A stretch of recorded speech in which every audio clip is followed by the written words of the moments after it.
Senior सहाफ़ी और तजियाकार हामिद मीर ने कहा है कि इमरान खान को ये तस्लीम करना चाहिए कि उनकी जानिब से मियाँ नवाज शरीफ की नाअहली की हमायत करना एक गलती थी और नवाज शरीफ को भी इमरान खान की नाअहली की मुखालफत करनी चाहिए। मारूफ अमरीकी अखबार वाशिंगटन पोस्ट के लिए अपने ताज़ा सियासी तजिए में हामिद मीर कहते हैं कि पाकिस्तान 75 बरस का हो गया।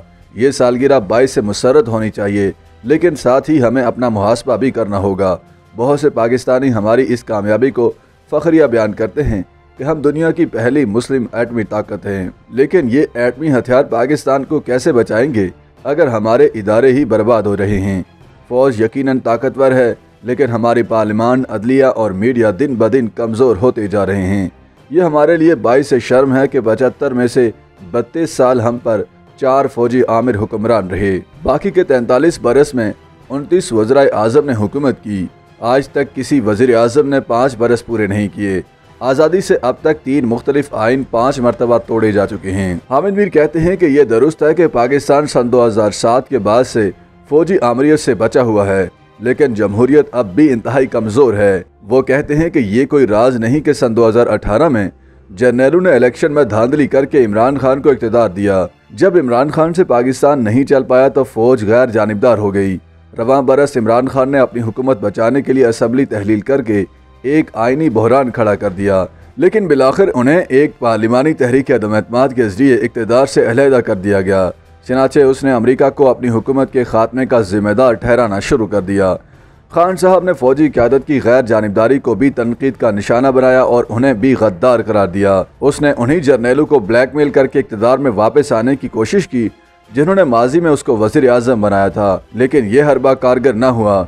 लेकिन अमरीका मुखालिफ बयानिए और माशी बहरान ने इसे अपनी खोई हुई मकबूलियत को किसी हद तक बहाल करने में मदद ज़रूर दी।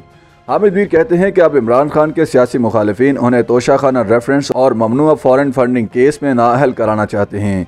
इससे पहले सन 2017 में सुप्रीम कोर्ट ने तब के वज़ीर आज़म नवाज शरीफ को नाअहल करके इमरान खान की वजारत उज़्मा के लिए राह हमवार की थी। चनाचे मौजूदा हुकूमत अब वही कुछ दोहराना चाहती है। अगर ये जायज़ है तो भी एक और मकबूल रहनुमा की नाअहली मज़ीद सियासी अदम इस्तेहकाम पैदा करेगी।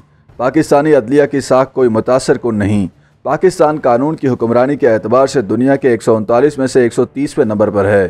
तारीख़ी तौर पर आमरों और जजों के इकट्ठ ने हमारी जमहूरियत को कमज़ोर किया है। पाकिस्तानी जजों को ख़ुद को सियासत से दूर रखने की ज़रूरत है। हामिद मीर कहते हैं कि एक जानिब इमरान खान फ़ौज की गैर जानिबदारी को चैलेंज कर रहे हैं और दूसरी जानिब हुकूमत अदालतों से इमरान खान को नाअहल करवाने की कोशिश कर रही है। हुकूमत और अपोजिशन दोनों इदारों ही से लड़ रहे हैं। ताकत के खिलाड़ियों में इस जंग की जद में मीडिया की आज़ादी भी आ चुकी है और पाकिस्तान आज़ादी सहाफ़त के मामले में दुनिया के 180 ममालिक में 157वें नंबर पर है। 2018 में इमरान खान के हुक्मरान बनने के बाद अगले 4 साल में पाकिस्तान 18 पॉइंट्स नीचे गिर गया था। टीवी चैनल्स बंद किए गए, हुकूमत के नाकिद सहाफ़ियों पर हमले किए गए, उनकी गिरफ्तारियाँ हुई और उन पर पाबंदियाँ भी लगीं। इमरान खान के इक़्तिदार से निकलने के बाद भी मीडिया की आज़ादी को खतरात लाहक हैं। हामिद मीर याद दिलाते हैं कि उन्हें इमरान दौरे हुकूमत में जियो टीवी से ऑफ एयर कर दिया गया था, क्योंकि उन्होंने अपने एक साथी सहाफ़ी पर हमले की मज़म्मत करते हुए उस पर हमला आवर होने वालों के ख़िलाफ़ सख्त तकरीर की थी। हामिद मीर कहते हैं कि उसके बावजूद मैंने कभी मुल्क नहीं छोड़ा। माजी के मेरे नुकात आज खुद ऐसे ही इल्ज़ामात की ज़द में हैं, लेकिन मैं यहाँ भी उनको खामोश कराने के हक़ में नहीं। मीडिया की आज़ादी जमहूरियत का एक लाजमी सुतून है। ऐसी जमहूरियत का तसव्वुर महाल है कि जिसमें समाजी और सियासी मसाइल के हल के लिए बड़े पैमाने पर मुबाहिस न होते हों। इसलिए मैं नहीं समझता कि इंतकाम हमारे मसाइल का हल है। मैं समझता हूँ कि इमरान खान को ये तस्लीम करना चाहिए कि नवाज शरीफ की नाअहली की हमायत करना एक गलती थी और नवाज शरीफ को भी इमरान खान की नाअहली की मुखालफत करना चाहिए।